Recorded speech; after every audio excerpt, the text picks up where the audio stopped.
মদিনার একদিন একজন সাহাবীর জানাজা নিয়ে রাসূলুল্লাহ সাল্লাল্লাহু আলাইহি ওয়াসাল্লাম এবং সাহাবারা কবরস্থানের দিকে যাচ্ছিলেন।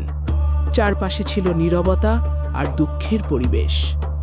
এই সময় একজন মানুষ চুপচাপ তাদের পিছন পিছন আসছিল।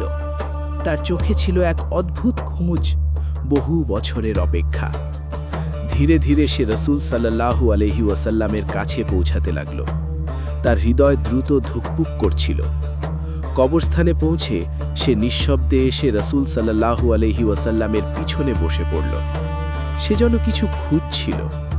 রাসূলুল্লাহ সাল্লাল্লাহু আলাইহি ওয়াসাল্লাম বুঝে গেলেন এই মানুষটা কি চায়।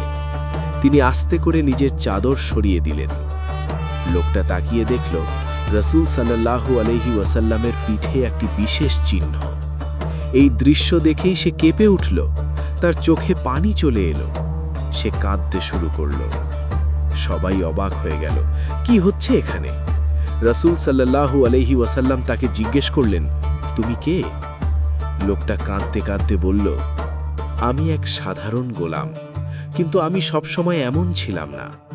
আমি পারস্যের এক বড় ঘরের ছেলে ছিলাম, কিন্তু সত্যের খোঁজে আমি সব কিছু ছেড়ে দিয়েছি। এক দেশ থেকে আরেক দেশে ঘুরেছি।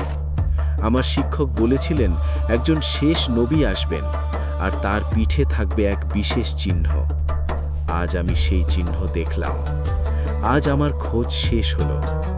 এই মানুষটাই ছিল সালমান ফার্সি।